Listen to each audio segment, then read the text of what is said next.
Assalamualaikum warahmatullahi ta'ala wabarakatuh. A'udzu billahi minasy syaithanir rajim. Bismillahirrahmanirrahim. Alhamdulillahi rabbil alamin. Wassalatu wassalamu ala asyrafil anbiya'i wal mursalin. Sayyidina Muhammadin wa ala alihi wa sahbihi ajma'in.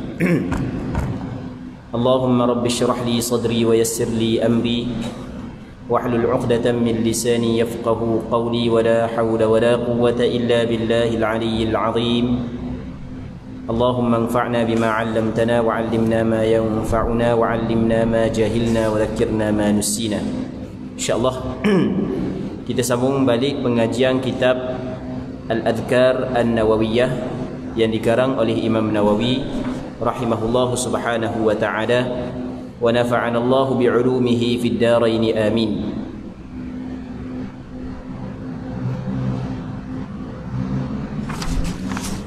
Kita buka surat berapa dah ingat dah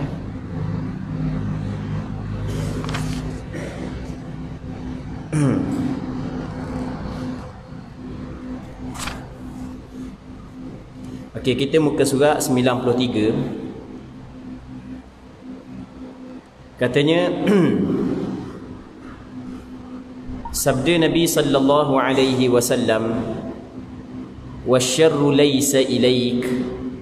Perlu difahami bahawa mazhab para ulama hadis dan ahli fiqh daripada kalangan sahabat, tabi'in, mereka daripada para ulama kaum muslimin adalah bahawa semua makhluk kebaikan dan semua makhluk berikut kebaikan dan keburukannya. Warna pula manfaat dan mudaratnya semuanya berasal daripada Allah Ta'ala dengan kehendak dan ketentuannya. Apabila hal ini telah ditegaskan, maka hadis di atas perlu ditakwil, perlu ditafsirkan. Para ulama memberikan beberapa jawapan.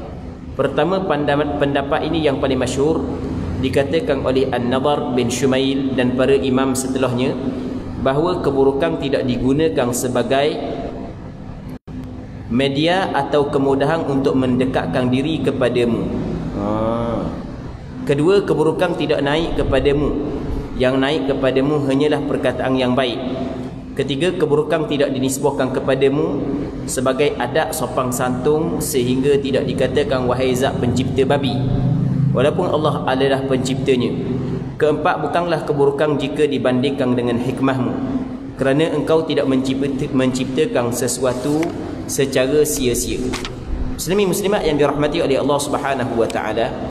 Jadi sebelum daripada ni, kita ada baca satu hadis yang mana hadis tersebut dikeluarkan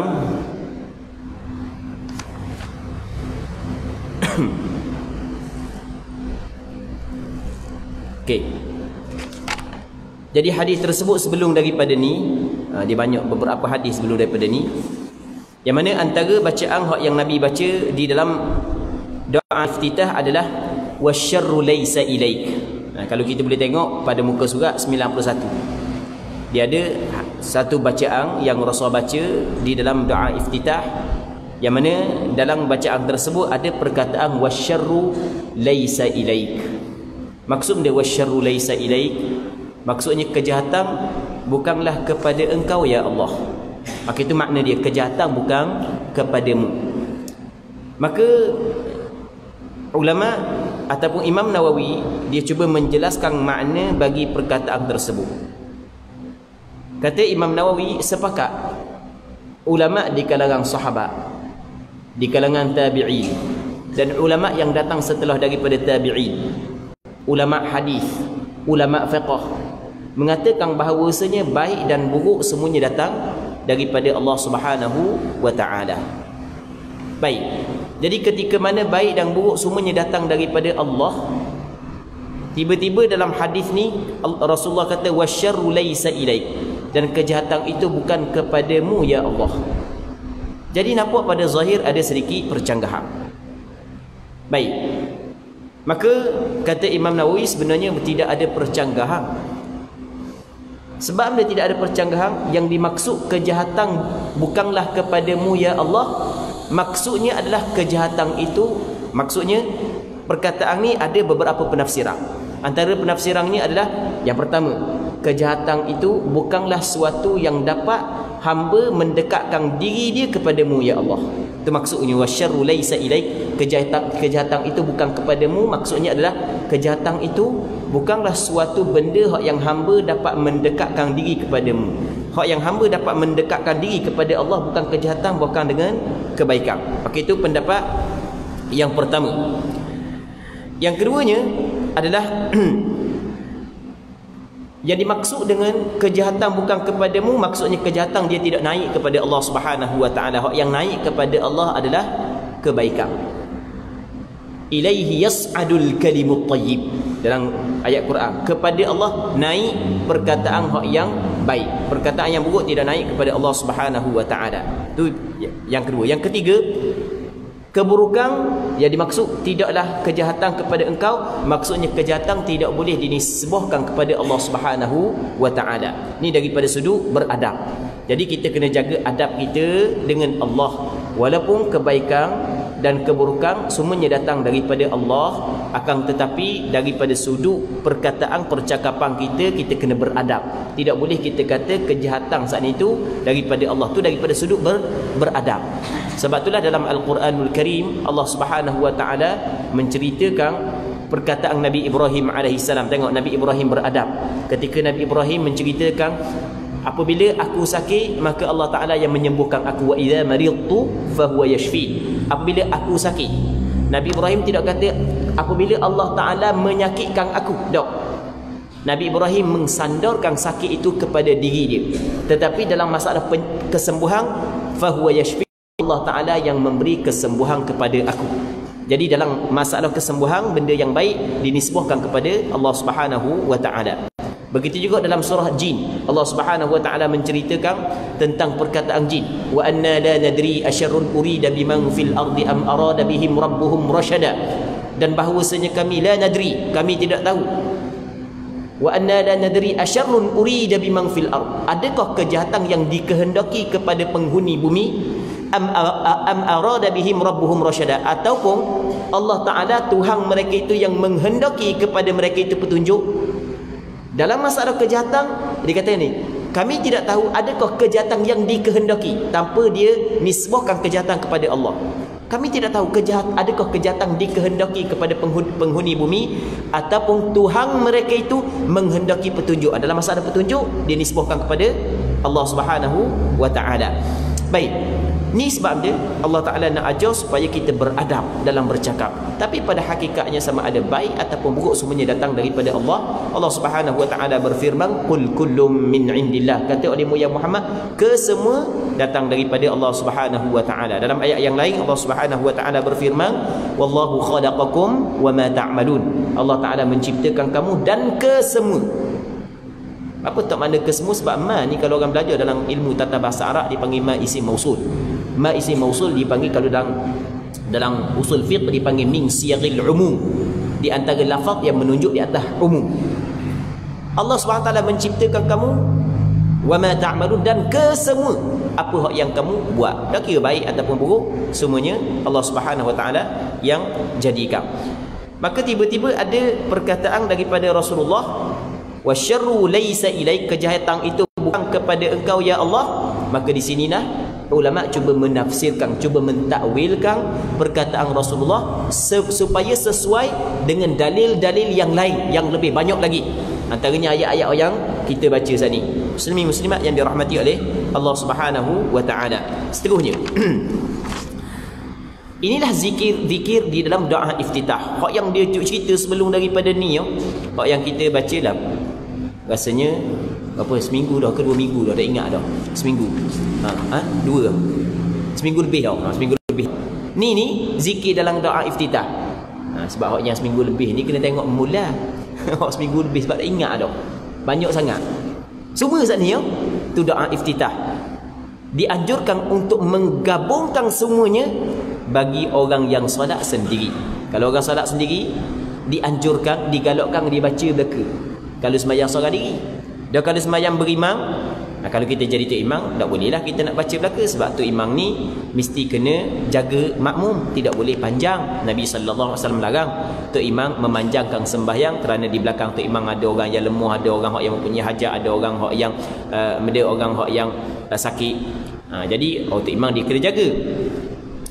Katanya dan bagi imam jika diizinkan oleh para makmum. Boleh juga imam nak baca panjang ni, tapi syarat makmum izin lah. Tu imam kata, ni kita nak sembahyang isyak kat gini mana kita nak sembahyang isyak kat gini, kita nak baca doa iftitah panjang kita nak baca dalam 15 minit doa iftitah. Makmum kata boleh boleh belaka tapi kita kena tutup itu belaka, jangan bagi orang lain masuk. Sebab dia syarat mesti makmum saat itu makmum yang terhak. Kalau ada makmum yang lain mari, maka kita tidak dapat keizinan daripada makmum tersebut. Kena jaga kok. Jangan ingat dah kita tu imam ikut kita, dah kita tu imam kan, kita baik ikut nak gimana, tak boleh. Kita kena ra'i makmum. Tu di antara tanggungjawab tu imam. Asal kata kita tu imam kok ikut kita nak buat, tak boleh. Bukan mesti pemimpin ni dia boleh buat belaka ikut yang dia nak buat. Bahkan dia kena tengok juga rakyat dia lagu mana, keadaan rakyat dia. Baik, muslimin muslimat yang dirahmati oleh Allah Subhanahu wa taala. Katanya apabila para makmum tidak mengizinkan, maka hendaklah dibaca salah satunya sahaja. Makmum kata, "Tak imam, hamba seorang tak setuju. Sebab hamba lapar perut Kat gigi hamba nak makan. Mai panjang-panjang dak khusyuk sembahyang hamba. Hak pendek pun dak khusyuk. Dak kalau hak panjang kau dak khusyuk." Duk maki kata imam, kata dianya, dak jadi sembahyang gitu. Dia kat tangan. Okey, tak imam kena baca pendek tu maksud dia, apabila para makmum tidak mengizinkan, maka hendaklah dibaca salah satunya sahaja. Untuk meringkaskan, yang terbaik daripada ketiga zikir ini adalah wajah tu wajhi. Hak yang kita baca sama itulah hingga lafaz minal muslimi. Hak yang kita baca sama tu yang paling comel sekali. Demikian pula bagi orang yang solat sendiri, jika ingin meringkaskan, kalau orang solat seorang sembahyang seorang diri, dia tak mau baca panjang, maka dia boleh baca pendek. Patu mana yang paling comel sekali, dia ambil wajah tu wajhi lilladzi fatara as-samawati wal ard hingga kepada wa ana minal muslimin. Katanya perlu diketahui bahawa zikir-zikir ini disunatkan untuk dibaca pada solat wajib dan solat sunat. Doa iftitah ni solat wajib sunat kita baca, dan solat sunat pun sunat kita baca. Sembahyang sunat dah kira sembahyang sunat rawatib ke, sembahyang sunat witir ke, sembahyang sunat wuduha ke, sembahyang sunat hari raya ke, ataupun sembahyang sunat mutlak ke, sunat kita baca. Cuma ada tempat yang nak sunat kita baca melengkang masalah sembahyang jenazah. Sembahyang jenazah ulama baca doa iftitah ataupun tidak, sunat ke tak? Allahu akbar kita kena baca wajah tu dulu ke, ataupun baca Fatihah selalu? Di sini ada perbezaan pandangan di kalangan ulama. Pasal Imam Syafi'i dan pandangan sebahagian daripada ulama fiqh yang lain, oleh kerana di sana ada hadis yang diriwayat oleh Imam Bukhari dan Muslim, kata Nabi sallallahu alaihi wasallam, "Asri'u bil jinazah," hendaklah kamu cepatkan dengan jenazah. Maka kata ulama mazhab Imam Syafi'i, tidak disunatkan kepada orang yang sembahyang jenazah membaca doa iftitah sebelum daripada Fatihah. Allahu akbar, Fatihah selalu. Okey, itu mengikut pandangan mu'tamad dalam mazhab Imam Syafi'i. Baik. Katanya apabila ditinggalkan pada rakaat pertama, baik secara sengaja maupun tidak, maka tidak digantikan pada rakaat berikutnya kerana kesempatannya telah hilang. Tempat doa iftitah adalah setelah daripada kita takbiratul ihram dan sebelum daripada kita baca Fatihah. Apabila kita telah masuk baca Fatihah, sama ada dengan sengaja ataupun tidak, maka gugur dah tuntutan membaca doa iftitah. Begitu juga kalau kita lupa ataupun tinggal dengan sengaja masuk rakaat yang kedua, adakah boleh kita nak ganti semula doa iftitah? Tak boleh dah. Tapi kalau dia baca juga, adakah ia membatalkan sembahyang? Kata ulama, tidak membatalkan sembahyang. Cuma dia telah melakukan perkara yang salah. Tapi tidaklah sampai kepada haram. Tidak sampai kepada haram, tapi perkara itu perkara yang salah. Katanya apabila tetap membacanya pada bahagian lain, maka hukumnya makruh dan solatnya tidak batal. Itu kita cerita dah sini. Maksudnya, jika ditinggalkan setelah takbiratul ihram hingga memulakan membaca Al-Quran atau ta'awudh, ta'awudh ni a'udzubillah, maka kesempatannya telah hilang dan tidak boleh lagi dibaca. Allahu akbar, a'udzubillah. Tak ingat baca doa iftitah, teguh bila dua a'udzubillah.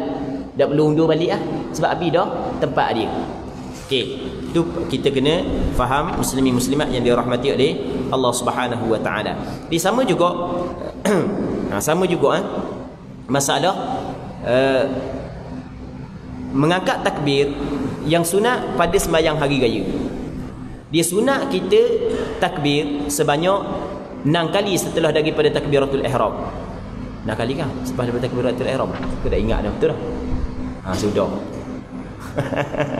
Apa pun dah ingat. Okey. Dalam sembahyang sunat hari raya. Betul lah. Rakaat pertama 7 kali, rakaat kedua 5 kali. 7 kali campur dengan takbiratul ihram ke tak? Campur. Campur 5 kali campur dak dengan takbir qiyam dak campur. Ke campur? Dak campur. Hak yang 7 kali campur dak dengan takbiratul ihram, dak ingat sekarang. Allah, kena kat raya pula sembahyang. Dak ingat. Campur dak? Dak campur. Ya dah. Dak campur. Dak ingat. Ambil sembahyang raya bukan nak sembahyang tapi dah ingat nak buat ni. Okey. Jadi dia takbir takbir yang sunat 7 pada rakaat pertama, 5 pada rakaat yang kedua. Itu dia tak campur dengan takbiratul ihram. Tak campur. Baik. Jadi ambil bukan nak test ambil bukan nak test, tadi memang sungguh, boleh ingat sungguh. Ada setengah ustaz nak test je. You ada-ada dah ingat, pada hari nak test je. Sebenarnya boleh ingat sungguh tadi. Tapi mari ingat mula dah. Okey. Lepas daripada kita takbiratul ihram, sunat kita takbir sebanyak 7 kali pada rakaat yang pertama. Selepas daripada kita bangun daripada sujud kepada qiyam, Allahu akbar, sunat kita takbir sebanyak 5 kali pada rakaat yang kedua. Yang mana takbir tersebut tempat dia adalah sebelum daripada baca a'udzubillah, sebelum daripada baca Fatihah. Apabila seorang tu masuk baca Fatihah, maka tidak boleh dah dia nak akad takbir. Kalau dia buat juga, maka ia tidak membatalkan sembahyang, akan tetapi oleh kerana dalam takbir sunat akad tangan, lepas tu dia akad juga, maka pergerakan tu kalau sekiranya berlaku 3 kali berturut-turut, maka ia membatalkan sembahyang menurut pandangan mazhab Imam Syafi'i. Baik, ni perlu kita kena tahu. Baik. Lepas tu makmum kalau sekiranya tu imam tinggal, dak kira ustaz ke tak ustaz ke hak yang jadi tu imam, jangan kata dia nak wawan dia. Dak ingat nak wawan dia. Ni kok tu imam tinggal masuk rakaat kedua, tu imam dak ingat. Dah bukan mayang sama raya setahun 2 kali je. Ya riuh dah. Kita mayang raya wan dak sedap, dak sempurna tahun ni. Tu imam dak habis takbir. Kawan dia dah ingat, hamba pun pernah kau dah ingat. Pernah lah dah ingat. Baik. Cuma hak yang salahnya, ni hak yang salah. Kita nak cerita hak yang salah. Hak yang salahnya adalah ketika baca dah Fatihah di bahagian takbir mula tu adalah salah. Tapi salah tersebut tidaklah membatalkan sembahyang. Muslimin muslimat yang dirahmati oleh Allah Subhanahu wa taala. Seterusnya kata dia namun apabila tetap dibaca maka solatnya tidak batal. Bagi orang yang terlambat solat berjamaah dan mendapati imam pada salah satu rakaat, dia boleh membacanya kecuali jika bimbang akan kehilangan bacaan Fatihah. Jika menyibukkan diri dengannya, lebih perlu untuk menyibukkan diri dengan Al-Fatihah kerana lebih penting. Okey, kita mari sembahyang lewat. Jadi apabila kita mari sembahyang lewat, dia ada kemungkinan kita sempat dengan tok imam ketika tok imam masih lagi qiyam. Dan dak kiralah ke rakaat pertama, ke rakaat kedua, ke rakaat ketiga, dak kiralah. Yang penting dalam keadaan tok imam qiyam. Okey, itu yang pertama. Yang keduanya, kita sempat pada rukun-rukun yang lain. Kalau kita sempat dengan tok imam ketika tok imam masih lagi qiyam, walaupun kita masbuk, maka sunat kita baca doa iftitah, tapi dengan syarat bacaan doa iftitah kita tidak menyebabkan kita terlupa untuk membaca Fatihah sebelum daripada tok imam rakaat. Kalau terlupa, kalau kita baca doa iftitah, maka kita tidak sempat untuk membaca Fatihah sedangkan kita makmum masbuk, maka ketika tu kata ulama tidak sunat kita baca doa iftitah. Okey. Tapi kalau kita sempat dengan tok imam ketika tok imam rakaat ataupun ketika tok imam i'tidal, ketika tok imam sujud, akad Allahu akbar terus sujud ataupun terus rakaat ataupun terus i'tidal tanpa disunatkan membaca doa iftitah. Dia ada selagi tempat yang disunatkan kita baca doa iftitah. Walaupun kita tidak sempat dengan tok imam ketika tok imam qiyam, iaitu ketika tok imam duduk tasyahud akhir. Kita Allahu Akbar, tu imam Assalamualaikum warahmatullahi. Dan kita duduk. Okey, kata ulama, sunat kita baca doa iftitah ketika tu. Sebab tidak sempat kita duduk. Okey. Katanya Al-Fatihah hukumnya wajib, sedangkan doa iftitah hukumnya sunat.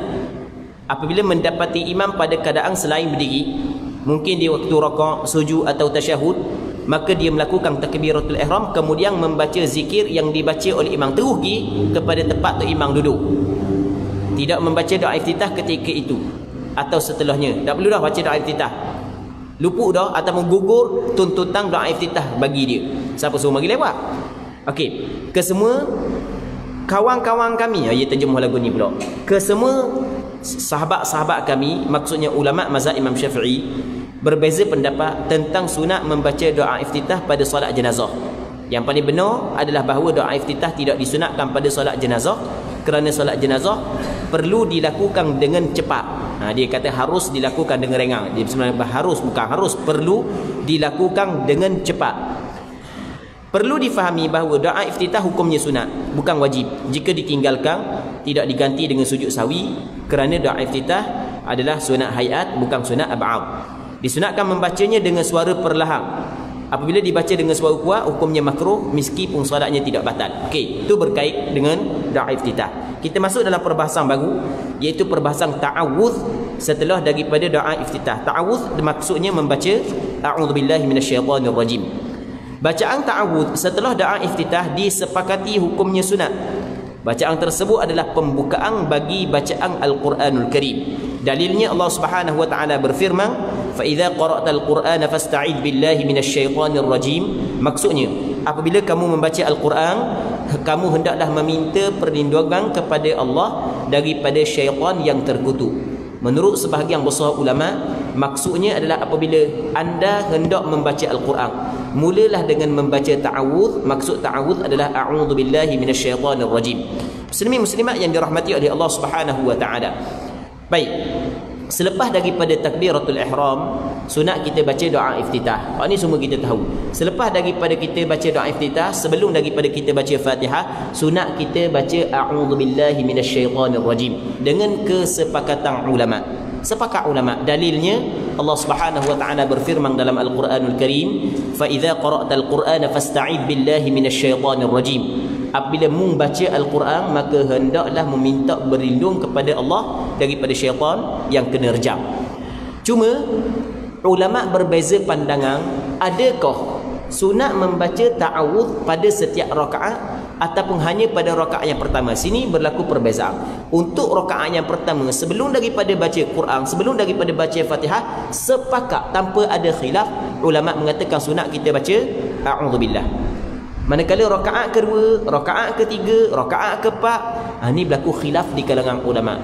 Ada sebahagian ulama kata tak sunat, ada sebahagian ulama kata sunat. Pandangan mu'tamad mazhab Imam Syafi'i, sunat setiap rakaat. Setiap rakaat sebelum daripada kita nak baca Fatihah, sunat kita baca a'udzubillah, kerana setiap rakaat ada bacaan Al-Quran, sedangkan kita apabila kita nak baca Al-Quran dituntut kita baca a'udzubillah, berpandukan keumuman firman Allah Ta'ala, "Fa idza qara'tal Qur'ana fasta'id billahi minasyaitanir rajim." Apabila membaca Al-Quran, maka apabila nak baca Al-Quran, maka hendaklah meminta berlindung kepada Allah daripada syaitan yang kena rejam. Dalam riwayat yang lain disebutkan a'udzubillahi as-sami'il 'alim minasyaitanir rajim. Aku berlindung kepada Allah yang Maha mendengar lagi Maha mengetahui daripada godaan syaitan yang terkutuk. Namun yang masyhur dan yang dipilih adalah bacaan pertama. Boleh kita nak baca a'udzubillahi minasyaitanir rajim, dan boleh kita baca a'udzubillahi as-sami'il 'alim minasyaitanir rajim. Boleh belaka. Boleh belaka. Cuma hak yang masyhur dan yang terpilih adalah hak yang pertama, a'udzubillahi minasyaitanir rajim. Baik. Seterusnya, kami meriwayatkan di dalam Sunan Abu Dawud, Sunan At-Tirmidzi, Sunan An-Nasa'i, Sunan Imam Ibn Majah, Sunan Al-Baihaqi dan yang lain-lain, bahawa Nabi SAW sebelum mula membaca Al-Quran dalam solat, baginda mengucapkan a'udzubillahi minasyaitanir rajim min nafthihi wa nafthihi wa hamzihi. Wa fi riwayatin a'udzubillahi as-sami'il 'alim minasyaitanir rajim min hamzihi wa nafthihi wa nafthihi. Maksudnya, Rasulullah sebelum daripada dia nak baca Al-Quran dalam sembahyang, dia baca dak. bacaan ni dulu. Aku berlindung kepada Allah daripada godaan syaitan yang terkutuk, daripada tiupan dan bisikangnya. Dalam riwayat yang lain, aku berlindung kepada Allah yang maha mendengar lagi maha mengetahui, daripada godaan syaitan yang terkutuk, daripada tiupan dan bisikangnya. Ni hak yang Rasulullah sallallahu alaihi wasallam baca. Muslimin muslimat yang dirahmati oleh Allah Subhanahu wa taala. Cuma ada penambahan dia, min nafkhihi wa nafthihi wa hamzi. Ingat ni je lah, min nafkhihi wa nafthihi wa hamzi. Hai, payah juga walaupun 3 kalimah. Nak ingat tu kan, oi payah 3 kalimah pun bunyi 3 kalimah payah nak ingat tau. Kadang-kadang ulang 20 kali pun nak ingat lagi. Tak apalah. Cuba benda tengok. Tengok banyak kali, ulang banyak kali. Baik. Dalam tafsir hadisnya disebutkan bahawa hamzihi ertinya kecanduan, khayalan. Hak yang syaitan buat khayal, duk sembahyang koyak lain. Cakap kita koyak dah. Nafkhihi ertinya sombong, kesombongan syaitan, kita minta berlindung kepada Allah. Dan nafsihi ertinya syair. Benda syair ni kata-kata. Kata-kata, ya syair bukan semuanya haram. Ada syair hak yang salah, ada syair yang tidak salah. Syair hak yang daripada syaitan adalah syair hak yang mengarut, yang ada kekufuran, yang ada kesyirikan, yang ada perkara-perkara maksiat di dalamnya. Jadi minta berlindung kepada Allah. Kita tak main syair, kita nyanyi. Nyanyi ucapan hak yang kita keluar daripada mulut kita, ada hak yang ungkapan dia okey, ada ungkapan maksiat. Maka kita minta berlindung kepada Allah Subhanahu wa taala daripada perkara tersebut. Kat kita tak ada syair-syair mana ada, bukan tak ada, tapi tidaklah masyhur sangat. Yang banyaknya nyanyi lah. Mana-mana nyanyi belaka. Nyanyi sebenarnya tak salah, tapi sebab nyanyi ni perkataan. Dia perkataan, kalau baik-baik, kalau misalnya jahat. Masalah muzik tu, masalah tu perbincangan lain. Nyanyi ni adalah perkataan. Hukum dia, hukum nyanyi. Nyanyi ni perkataan, kalau benda tu baik maka tak ada masalah, tapi kalau sekiranya jahat maka hukum dia adalah tidak dibolehkan. Kalau dalam nyanyi yang ungkapan-ungkapan saat itu membawa kepada syirik dan kufur, jelas hukum dia adalah syirik dan kufur, hukum dia adalah haram. Dan kalau misalnya dalam ungkapan-ungkapan nyanyi yang saat itu mengajak kepada maksiat, maka jelas hukum dia adalah haram. Tapi kalau mengajak kepada perkara yang baik, maka hukum dia adalah tidak menjadi masalah, bukan hukum dia adalah comel. Baik. Tu kita kena tahu, muslimin muslimat yang dirahmati oleh Allah Subhanahu wa taala. Seterusnya, bacaan ta'awudz hukumnya sunat, bukan wajib. Apabila ditinggalkan tidaklah berdosa dan solatnya tidak batal, baik dengan sengaja, baik dengan terlupa ataupun dengan sengaja. Juga tidak digantikan dengan sujud sahwi. Sebab dia bukan sunat ab'ad, sunat hay'ah saja. Bacaan tersebut hukumnya sunat pada semua solat, baik solat fardu maupun solat sunat. Disunatkan pula dalam solat jenazah menurut pandangan yang paling tepat. Dalam sembahyang jenazah menurut pandangan yang paling tepat, sunat baca a'udzubillah sebelum daripada bismillah. Disunatkan pula bagi orang yang membaca Al-Quran di luar solat menurut kesepakatan kesemua ulama. Kita nak baca Al-Quran di luar sembahyang, sunat kita baca a'udzubillah sebelum daripada kita baca Al-Quranul Karim. Ulama sepakat bahawa bacaan ta'awudz disunatkan pada rakaat pertama. Ada kita cerita dah ni. Apabila tidak membacanya pada rakaat pertama, dilakukan pada rakaat kedua. Apabila tidak dilakukan juga, maka dilakukan pada rakaat berikutnya.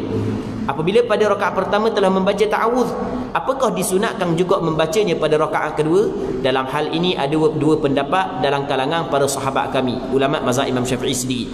Yang paling benar adalah sunat. Pandangan yang paling betul adalah sunat kita baca setiap rakaat. Namun lebih ditekankan pada rakaat pertama. Rakaat pertama adalah sunat muakkadah. Apabila bacaan tersebut dibaca pada solat sirriyah, maka juga dibacakan perlahan. Apabila dibaca pada solat jahriyah, apakah juga dibaca dengan kuat? Ada perbezaan pendapat. Okey, kita ada sembahyang ada sembahyang sirriyah dan ada sembahyang jahriyah. Sebelum daripada dia cerita hadis-hadis yang berkait dengan bab-bab lain, dia mari dulu hukum hakam berkenaan dengan baca a'udzubillah. Antaranya adalah sunat kita baca a'udzubillah, waktu kita selesai dah kita nak baca warna perlahan ke nyari. Okey, kata ulama sembahyang ada dua. Yang pertamanya sembahyang sirriyah, sir hak perlahan. Yang keduanya sembahyang jahriyah, jahar makna nyari. Sembahyang sir sepakat ulama kata sunat kita perlahankan bacaan a'udzubillah. Manakala sembahyang jahriyah, sini berlaku khilaf di kalangan ulama. Ada sebahagian daripada ulama dia kata sunat kita perlahan, dan sebahagian yang lain kata sunat kita menyaringkan. Pandangan mu'tamad dalam mazhab Imam Syafi'i adalah sunat memperlahankan bacaan a'udzubillah, walaupun sembahyang tu sembahyang isyak, sembahyang maghrib, sembahyang subuh. Okey, itu maksud dia. Katanya di antara semua kawan kami, semua sahabat kami, yakni ulama mazhab Imam Syafi'i, ada yang mengatakan hendaklah dibaca dengan suara perlahan. Jumhur ulama mengatakan bahawa dalam masalah ini Imam Syafi'i memiliki dua pendapat. Pertama, sama antara kuat dan perlahan. Inilah yang beliau tegaskan dalam kitab Al-Keduanya disunatkan dengan suara kuat. Inilah yang beliau tegaskan dalam kitab Al-Imla. Jadi Imam Syafi'i sendiri dalam masalah ini ada dua pandangan. Di antara para ulama ada yang mengatakan ada dua pendapat. Pertama, dengan suara kuat. Pendapat ini disokong oleh Syekh Abu Hamid Al-Isfiraini, pemimpin para sahabat kami dari kalangan ulama Iraq. Sejawab beliau Al-Mahamil dan Al-Mahamil, Mahamil ke Muhamil, nanti yang tengok semula bagi dia kan. Dia tulis gitu Al-Mahamil dan yang lain-lain. Ini juga yang dilakukan oleh Abu Hurairah radhiyallahu taala anhu, sementara Ibnu Umar membaca dengan suara perlahan, dan ini lebih sesuai dan lebih dipilih menurut kebanyakan teman ataupun sahabat-sahabat kami. Jadi dalam masalah ini ulama mazhab Imam Syafi'i berselisih pandangan, dan begitu juga sahabat Nabi sallallahu alaihi wasallam berbeza pandangan. Baik, Abdullah bin Umar bin Al-Khattab radhiyallahu taala anhu, dia pandangan dia adalah baca secara perlahan, dan pandangan ini adalah hak yang diamalkan di tempat kita, dan pandangan ini adalah pandangan hak yang mu'tamad di dalam mazhab Imam Syafi'i. Okey, itu secara ringkas berkenaan dengan bacaan a'udzubillahi minasyaitonirrajim. Katanya membaca Al-Fatihah setelah ta'awudz. Perlu diketahui bahawa membaca Al-Fatihah hukumnya wajib dalam salat berdasarkan ijma' dan nas yang saling menyokong antara satu sama lain. Mazhab kami adalah mazhab kebanyakan para ulama bahawa membaca Al-Fatihah hukumnya wajib dan tidak sah salat seorang tanpa surah tersebut apabila mampu membacanya. Itu disebabkan dalam hadis sahih disebutkan Rasulullah sallallahu alaihi wasallam bersabda, la tujzi'u salatun la yuqra'u fiha bi Fatihatil kitab. Artinya, tidak sah salat yang tidak dibacakan Al-Fatihah di dalamnya.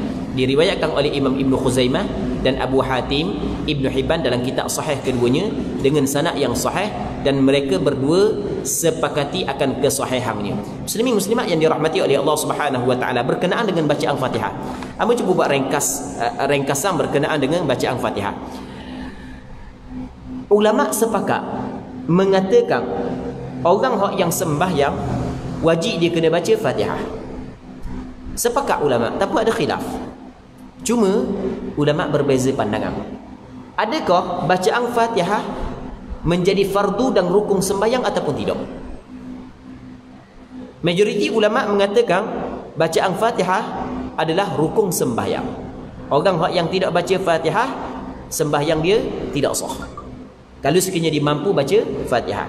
Okey, ini pandangan majoriti. Namun di sana ada pandangan sebahagian daripada ulama mengatakan bacaan Fatihah bukanlah rukun sembahyang, cuma wajib sembahyang. Maksud dia wajib sembahyang, maksudnya adalah kalau orang tu tidak baca Fatihah sekalipun tetap sah sembahyang dia, tapi dengan syarat dia baca ayat Al-Quran yang lain. Iaitu dalam mazhab Hanafi. Dalam mazhab Hanafi dia kata yang penting baca sekurang-kurang 3 ayat daripada Al-Quran. Okey, baca buat mana pun. Hak tu hak yang menjadi syarat sah sembahyang.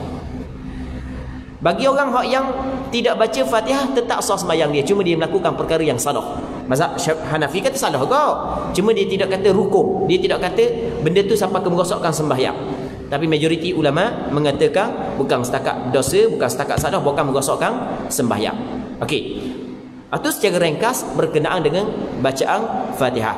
Muslimin muslimat yang dirahmati oleh Allah Subhanahu wa taala.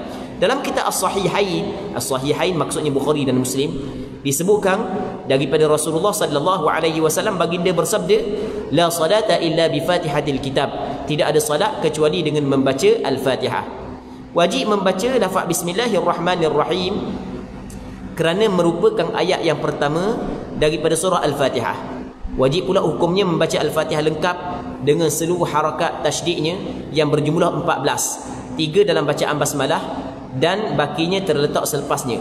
apabila menghilangkan satu tasydid sahaja, maka bacaannya batal. Wajib hukumnya membaca surah tersebut secara berturutan dan berkesinambungan. Okey. Muslimin muslimat yang dirahmati oleh Allah Subhanahu wa taala. Tadi kita bincang berkenaan dengan bacaan Fatihah. Cuma dalam bacaan Fatihah ada beberapa perkara yang perlu kita kena bincang. Hak yang tidak disebut di sini secara panjang lebar. Dalam mazhab Imam Syafi'i, bacaan Fatihah diwajibkan untuk setiap rakaat. Dan untuk orang yang sembahyang, sama ada dia imam, seorang diri ataupun makmum, setiap rakaat wajib dia kena baca Fatihah. Okey. Kalau bacaan Fatihah untuk setiap rakaat imam, hak tu berlaku kesepakatan ulama tanpa ada khilaf. Sama juga kalau orang sembahyang seorang diri, mesti dia kena baca Fatihah untuk setiap rakaat ni, berlaku kesepakatan ulama. Cuma tempat ulama berselisih pandangan. Ada pandangan bagi makmum. Makmum ni wajib ke tak dia baca Fatihah? Sini berlaku perselisihan di kalangan ulama. Sebahagian daripada ulama mengatakan makmum juga wajib membaca Fatihah pada setiap rakaat. Kerana di sana ada hadis yang diriwayatkan oleh Imam Abu Dawud. Satu ketika Rasulullah sembahyang subuh bersama dengan sahabat dia, dan Rasulullah ketika Rasulullah membaca Al-Quran dalam qiyam, dalam sembahyang dia, Rasulullah terganggu kerana bacaan-bacaan yang dilakukan oleh sahabat. Rasulullah rasa terganggu. Kita kan, apabila kita nak baca Quran daripada hafalan kita, orang baca kuat, kadang-kadang terganggu, gitu kan. Maka apabila Rasulullah terganggu lepas daripada Rasulullah sembahyang, Rasulullah kata, barangkali mu baca masa aku baca, sebab aku rasa berat lain kali jangan buat lagu tu, cukup baca Fatihatul Kitab sahaja. Okey, cukup baca surah Fatihah. Jadi bermakna tengok kepada zahir hadis tersebut, Rasulullah suruh baca Fatihah kepada makmum. Okey, itu yang pertama. Yang keduanya, hadis yang kita baca saat ni, hadis yang diriwayat oleh Imam Bukhari dan Muslim dalam kitab sahihnya, kata Rasulullah, la salata illa bi Fatihatil Kitab. Tidak ada sembahyang melainkan dengan Fatihatil Kitab. Jadi secara umumnya, dah kira mung sembahyang benda pun, mung siapa, mung kena baca Fatihah. Itu imam ke, makmum ke, orang yang sembahyang seorang diri. Dan ni pandangan mazhab Imam Syafi'i. Ni pandangan mu'tamad dalam mazhab Imam Syafi'i. Walaupun Imam Syafi'i dalam masalah ni ada dua pandangan.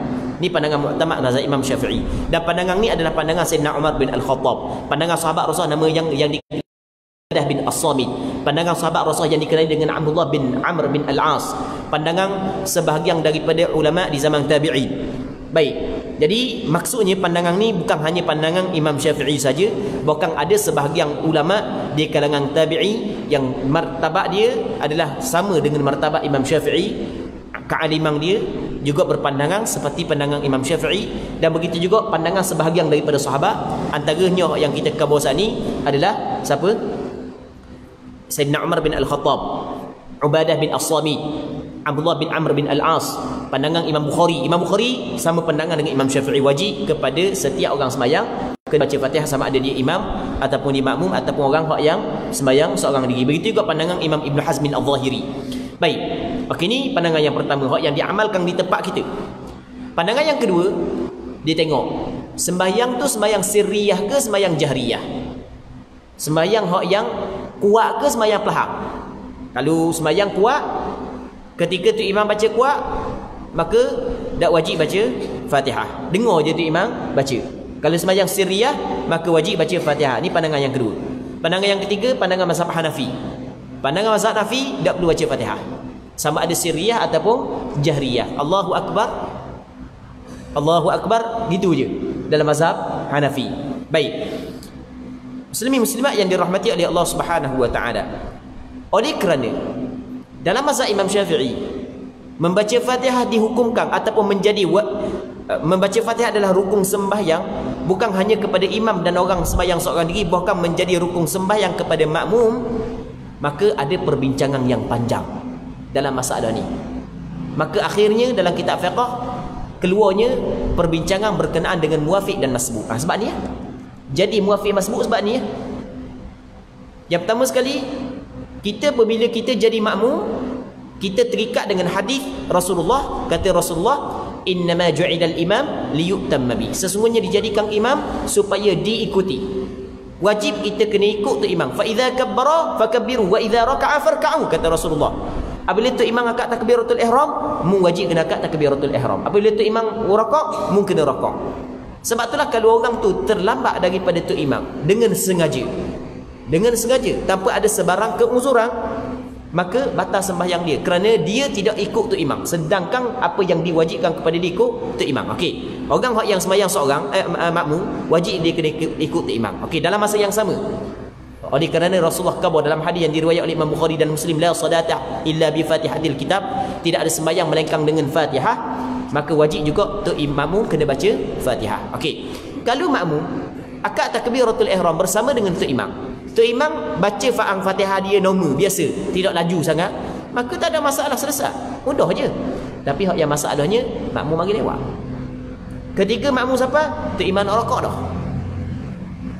Sekarang ni kita dua, nampak dah pertemuan dua di antara wajib ikut imam dan wajib baca Fatihah. Okey, bagaimanakah kita nak buat? Okey, boleh faham kan? Begitu juga kalau kita saat ni tu mari awal dah, tapi kita sempat sekadar baca Al-Fatihah, tiba-tiba kita pergi baca doa iftitah, tu imam rakaat dah dan kita nak habis Fatihah, bagaimana kita perlu kena buat? Sebab sekarang ni kita ada pada kita dua perkara hak yang dituntut. Yang pertama baca Fatihah, yang keduanya mengikut imam. Maka benda hak yang perlu kita kena buat. Maka di sinilah terjadinya muwafiq dan masbuk di dalam fiqh mazhab Imam Syafi'i. Baik, muslimin muslimat yang dirahmati oleh Allah Subhanahu wa taala, perbincangan berkenaan dengan muwafiq masbuk adalah perbincangan dalam kitab fiqh. Maka kita tidak sempat untuk bincang pada malam ni secara panjang lebar. Dia perlu kepada masa yang khusus. Mesti kena ambil sejam nak cukup, sejam. 2 jam cukup, 2 jam. Sebab banyak benda hak yang berkait dengan makmum muwafiq dan masbuk. Muslimin muslimat yang dirahmati oleh Allah Subhanahu wa taala. Dan kalau orang tanya, boleh tak kita nak ambil pandangan mazhab Hanafi dalam bab ni pada baca Fatihah makmum? Boleh ke tak? Boleh tak nak taklid mazhab Hanafi dalam bab masalah baca Fatihah ni? Boleh ke tak? Okey, kita nak tahu boleh ke tak adalah kita tengok mazhab Hanafi ni mazhab dia, mazhab mu'tabar ataupun tidak. Mazhab Hanafi adalah mazhab mu'tabar. Apabila mazhab Hanafi adalah mazhab mu'tabar, maka tidak menjadi masalah, boleh kita bertaklid kepada mana-mana pandangan ulama mu'tabar. Fas'alu ahla dzikri in kuntum la ta'lamun. Mu kena tanya kepada ahli zikir. Ni kalau dalam bab fiqh adalah ulama-ulama mujtahid, ulama-ulama mu'tabar, boleh. Tetapi dengan syarat. Dengan syarat kita kena belajar. Dengan syarat kita kena belajar. Baik, dia belajar daripada siapa? Belajar daripada orang yang mempunyai disiplin ilmu dalam mazhab Hanafi. Dalam mazhab Hanafi. Amba alhamdulillah lah dalam mazhab Hanafi ni bidang amba. Sebab amba belajar mazhab Hanafi, amba mendalami mazhab Hanafi. Amba belajar usul fiqh mazhab Hanafi dan amba belajar juga fiqh mazhab Hanafi. Cuma amba tidak ikut mazhab Hanafi dalam masalah baca Al-Fatihah di belakang tu imam. Maksudnya amba tetap baca Fatihah. Amba belajar mazhab Hanafi. Muslimin muslimat yang dirahmati oleh Allah Subhanahu wa taala. Dia belajar ni bukan maksud belajar dengar gitu dah. Amba belajar daripada kulit ke kulit, daripada kitab daripada kitab kecil naik kitab besar, belajar mazhab Hanafi. Mazhab Syafi'i itu memang kita belajar lama dah, kita belajar pondok lama dah. Mazhab Hanafi pun amba belajar mendalami. Muslimin muslimat yang dirahmati oleh Allah Subhanahu wa taala. Baik. Tapi sebaik-baiknya ambil pandangan mazhab Imam Syafi'i sesuai dengan pandangan yang diamalkan di tempat kita. Katanya, muslimin muslimat yang dirahmati oleh Allah Subhanahu wa taala, dalam bacaan Fatihah ulama sepakat mengatakan wajib kita kena baca Fatihah. Cuma di sana berlaku pula perselisihan di kalangan ulama. Adakah ayat Fatihah termasuk Bismillahirrahmanirrahim ataupun tidak termasuk? Bismillahirrahmanirrahim termasuk dalam ayat Fatihah ataupun tidak? Di sini berlaku perbincangan di kalangan ulama. Bukan hanya ulama mazhab, bahkan di kalangan sahabat juga berlaku perselisihan. Ada sebahagian daripada sahabat mengatakan Bismillah termasuk dalam satu ayat daripada Fatihah, ada kata tidak termasuk dalam satu ayat daripada Fatihah. Jadi kalau pandangan yang mengatakan satu ayat daripada Fatihah, maka wajib kita kena baca Bismillah. Kerana kalau kita tidak baca Bismillah bermakna kita tidak membaca Fatihah. Ada sebahagian yang lain mengatakan Bismillah bukanlah satu ayat daripada Fatihah, maka tidak wajib baca Bismillah. Hak yang kata satu ayat daripada Fatihah berlaku pula khilaf. Dah kita sunat kita baca nyaring ke baca perlahan? Hak yang kata wajib kena baca Fatihah saat ni bismillah baca pelan nyaring ke perlahan? Ada kata sunat baca nyaring, ada sunat kata baca perlahan. Baik, pandangan tempat kita, pandangan yang diamalkan adalah mazhab Imam Syafi'i, maka disunatkan kita baca nyaring, dan bismillah adalah satu ayat daripada Al-Fatihah.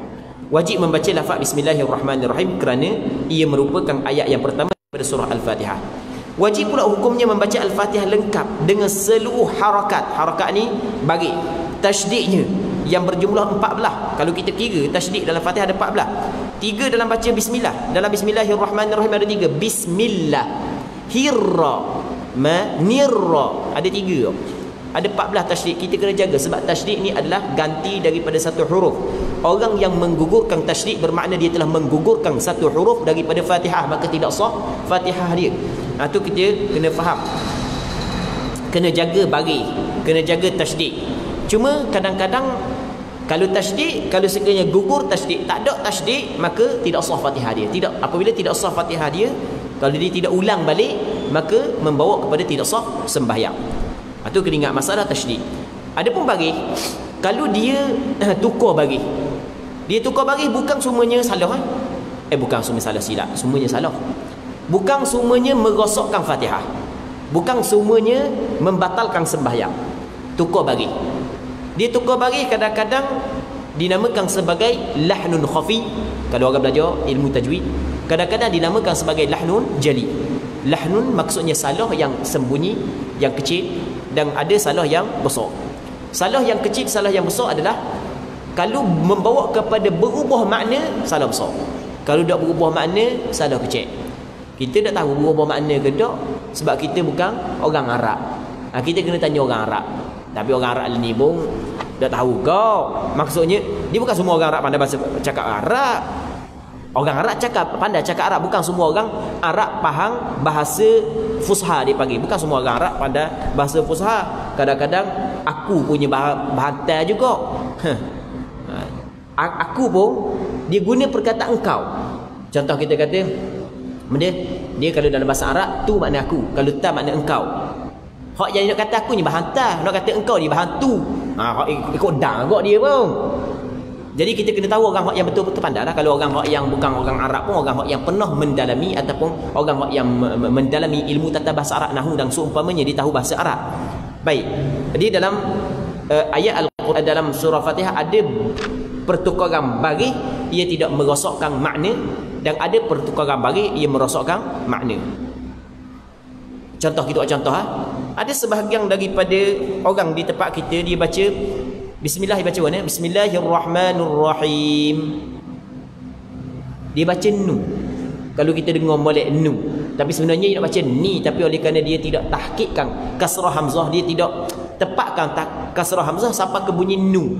Bismillahirrahmanirrahim. Bunyi gitu. Adakah rosak bacaan Fatihah dia? Tak rosak. Sebab pertukaran bagi tersebut dikirakan salah yang kecil. Tapi kalau nyebahang iyyaki na'budu, nyebahang ya iyyaki, hak tu rosak. Sebab iyyaka kepada engkau ya Allah. Ka dalam penggunaan bahasa Arab lain daripada makna iyyaki. Iyyaki untuk perempuan. Iyyaki untuk perempuan.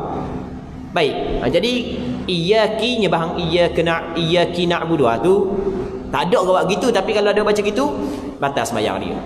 Sama juga an'amta, bahang an'amti ataupun an'amtu.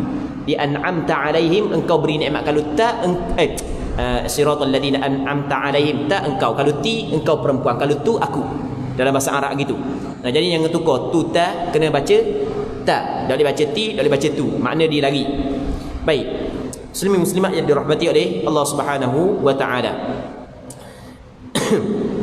Jadi kena jaga bagi dia, kena jaga tasydidnya. Baik, apabila menghilangkan satu tasydid saja, maka bacaannya batal.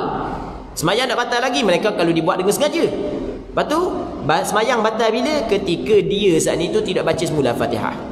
Wajib hukumnya membaca surah tersebut, yakni Al-Fatihah, secara berturutan, ikut tertib dia. Bismillah dulu, Alhamdulillah, Ar-Rahman, Ar-Rahim, dan berkesinimbungan. Benda dia tulis gitu, berkesinambungan. mungkin mualak aku. Hamba tak ingat nak tengok asal. Terjemah pun ikut dang kau Jadi kena ada mualak. Kena ada berturut-turut. Lepas daripada bismillah, jangan ada senggang masa yang lama untuk baca alhamdulillah. Lepas bismillah, terus baca alhamdulillah, terus baca ar-Rahman, ar-Rahim, Maliki Yaumiddin sampai ke akhir. Apabila dibaca secara tidak mengikut peraturan atau tidak berkesinambungan, maksudnya tidak berturut-turut, maka bacaannya tidak sah. Namun tidak mengapa untuk diam sejenak agar menarik nafas. Bismillahirrahmanirrahim, diam sekejap, dia tidak putus mualak. Kalau diam lama pun, kalau ada keuzuran, dia tidak putus mualak. Contoh orang tu lelah, bangun rakaat yang kedua, dah dia gemuk, lelah pula, nak bangun ke rakaat yang kedua tu dah bangun. Boleh bangun dah sekarang. Siapa kata nak baca lagi Fatihah? Tarik nafas dulu. Dia baca juga Bismillahirrahmanirrahim. Nak baca ayat kedua tak boleh, kena tarik nafas dulu. Tarik 4-5 nafas, habis tarik baru boleh sambung. Kita ada masalah sebab ada keunzuran. Baik. Seterusnya kata dia, apabila makmum sujud tilawah bersama imam atau mendengar imam mengucapkan amin sehingga dia turut sama mengucapkannya, ataupun memohon rahmat atau memohon perlindungan daripada neraka lantaran bacaan imam yang berkaitan dengannya, sedangkan si makmum tersebut sedang membaca Al-Fatihah, maka bacaannya tidak terputus menurut salah satu pendapat yang paling benar daripada dua pendapat yang ada, sebab dia memiliki keuzuran. Okey, sekarang ni kita tengah baca Fatihah. Baik, tiba-tiba datang kita nak habis, Tok Imam sujud tilawah. Kita baru ihdinas siratal mustaqim. Tok Imam kharru sujjadan wa sabbahu bihamdi rabbihim wa hum la yastakbirun. Tok Imam pun sujud tilawah. Wajib kita kena sujud tilawah bersama dengan Tok Imam. Lepas tu nanti kita bangun kat dia, adakah boleh kita sambung semula Fatihah kita ataupun dikirakan putus mualak? Di sini ada dua pandangan dalam mazhab Imam Syafi'i. Ada pandangan yang mengatakan putus, ada pandangan yang mengatakan tidak putus. Pandangan yang kuat adalah tidak putus kerana sujud tilawah adalah perkara yang berkait dengan sembahyang. Jadi terus sambung. Okey, satu. Sama juga dengan bacaan amin. Kita dalam sembahyang kita apabila Tok Imam baca amin, sunat kita kata amin. Kata Nabi sallallahu alaihi wasallam, "Idza ammana al-imamu fa aminu fa innahu man wafaqa ta'minuhu ta'min al-malaikah ghufira lahu ma taqaddama min dhanbi." Kata Rasulullah, apabila imam mengucap amin, maka mung sunat mengucap amin. Kerana sesungguhnya sesiapa yang bertepatan dengan ucapan aminnya dengan ucapan amin malaikat, kerana ketika tu imam ucap amin, malaikat akan ucap amin, maka Allah Ta'ala akan ampun segala dosa dia yang terdahulu. Maka di antara perkara yang dituntut bagi makmum adalah mengucap amin bersama dengan imam.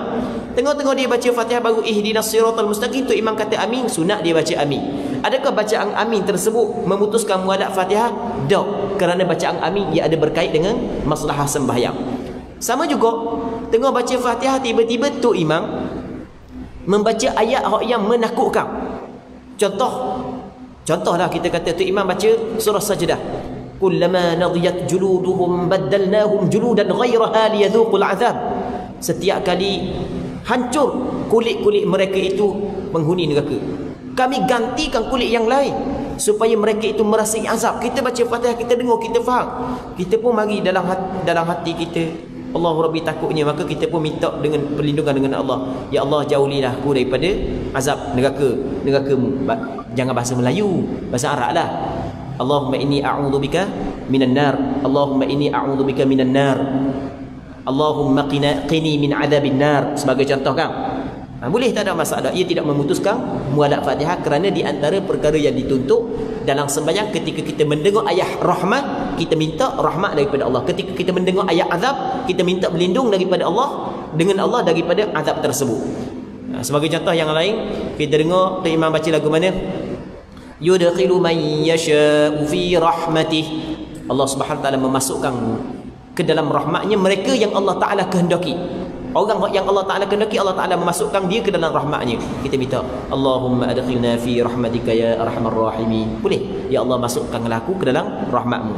Baik, itu tidak menjadi masalah menurut pandangan yang paling benar daripada dua pendapat, sebab dia memiliki keuzuran kerana perkara-perkara tersebut adalah perkara yang dituntut dilakukan bagi orang yang sembahyang. Okey, kita kena berhenti sini dulu untuk malam ni. InsyaAllah kita sambung balik pada minggu-minggu yang akan datang kalau sekiranya dipanjangkan umur. InsyaAllah ada manfaatnya, dan kita berdoa kepada Allah Subhanahu Wa Taala agar Allah Subhanahu Wa Taala memberi keberkatan kepada majlis ilmu yang kita adakan pada malam yang mulia ini. Wallahu Subhanahu Wa Taala a'la wa a'lam. Allahumma haqqiqna bittiba'i nabiyyika Muhammadin sallallahu alaihi wasallam zahiran wa batinan. Allahumma ij'alna mimman yastami'una al-qawla fayattabi'una ahsanah. Wa sallallahu wa sallim wa barik ala sayyidina Muhammad wa ala alihi wa sahbihi ajma'in. Walhamdulillahi rabbil alamin.